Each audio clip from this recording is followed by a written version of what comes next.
That's when I knew social media wasn't just for influencers. It was for speakers who wanted to get paid. Let's start with the obvious. Social media is the new speaker bureau.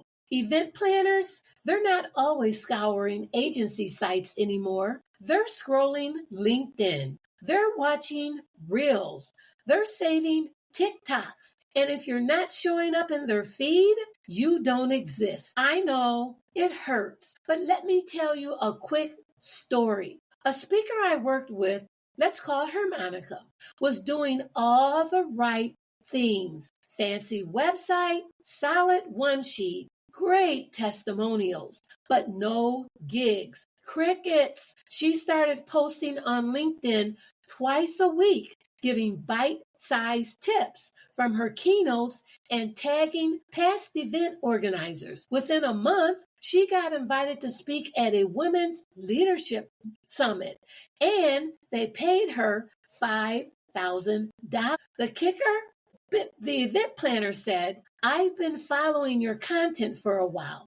I knew we needed your energy. According to a 2024 survey by SpeakerFlow, 78% of event planners said they checked LinkedIn before reaching out to a speaker. So yes, this works, but only if you work it right. Now let's break down the social playground. LinkedIn. This is your main stage. It's where decision makers live. Instagram. Think of this as your speaker highlight reel. YouTube, your content library. Great for full-length clips or playlists. TikTok, bite-sized brilliance. Younger audiences and lots of discoverability. Facebook, still strong for groups and visibility in niche communities. Focus on the platform where your audience and buyers are. And remember, you don't have to be everywhere.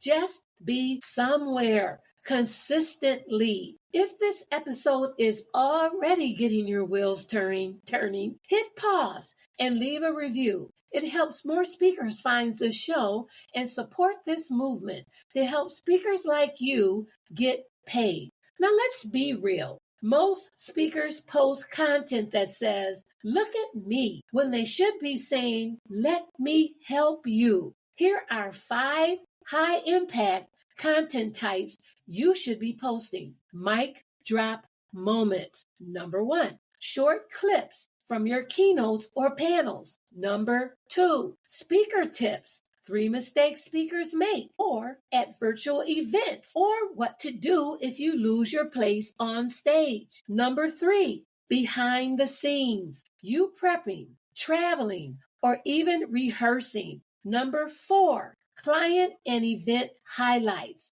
Post event recaps with tags and shout outs. And number 5, personal insights. Let people into your journey, your first paid gig, your biggest lesson. Here's a pro tip for you. 85% of social media is watched on mute. Always use captions. Here's a sample weekly content plan for speakers to help you out. On a Monday, a 1-minute motivational story from a past speaking gig. On Wednesday, you could post, share a speaker tip with a simple graphic. And Friday, post a reel with footage from an event or a testimonial. Also, please stop posting, I'm available for speaking with no context. Be intentional. Every post should answer, why should someone pay me to speak? Let's talk about the real goal here. We don't just want likes.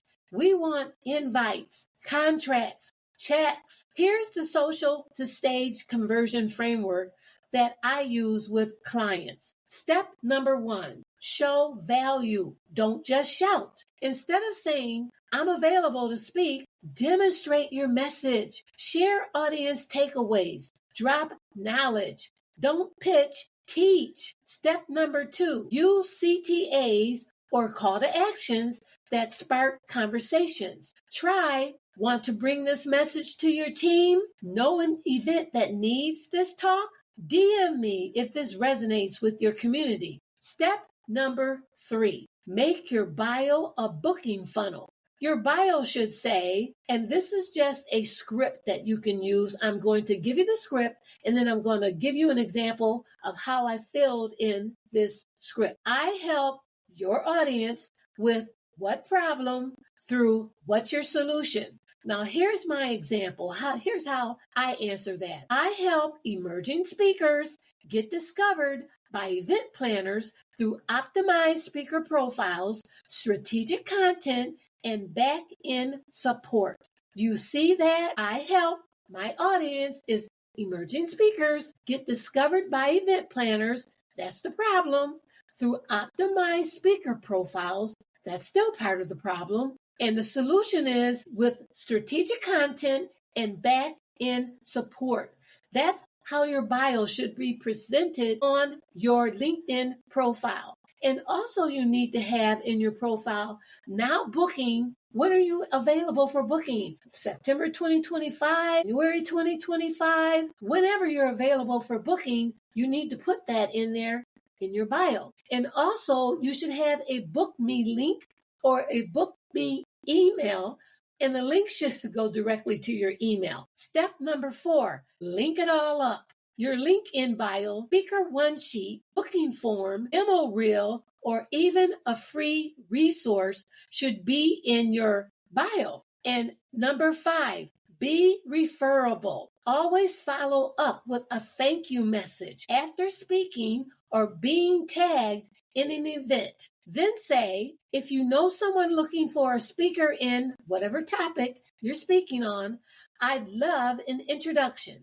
That one sentence has landed more gigs than most pitches. You don't need to post every single day, but you do need a system when it comes to posting. Now, here's a funny story. I know a speaker who ghosted their own social media for a month. So let me tell you what happened. The speaker that I knew, she had a speaking engagement coming up, and she was feeling on top of her game, except for one little thing, her social media. She told herself, I'll skip this week and catch up next Monday. Well, you know how that story ends. That Monday turned into a month. When she finally logged into her LinkedIn after 4 weeks of silence, and what did she see? A message from an event planner that said, hey, we're looking for a speaker for our fall conference. Are you available? We need someone within the next 2 weeks. Let me know. That message was from 3 weeks ago. She missed the opportunity. Why? Because she ghosted her own platform like a bad Tinder date. Your next gig might not show up in your email. It might be sitting in your DMs. But if you're not present, you'll never know. Your feed is your storefront. And when you disappear, your open sign goes dark. So even if you're busy, batch it, schedule it, do a little something to stay consistent, because silent doesn't sell and visibility books stages. Batch your content weekly. You can use tools like Canva, Later, or even a Google Doc to outline what's coming up. Repurpose your talks into 10 posts. And here's a mindset shift. Stop trying to go viral. Just aim to be these 3 V's: visible, valuable, and vocal. You're not just building a feed, you're building familiarity. And familiarity is what gets you booked. Now let's recap. Social media is not optional for speakers. It's how you can get seen. Post strategically. Post consistently. Post with conversion in mind. Be the speaker who teaches and transforms, even online. If this episode helped you, share it with a speaker friend. Tag me when you do, because I like to know. Let's help more speakers get paid. Thanks for joining me today on Book, Banked, and On Stage. I'll see you next time.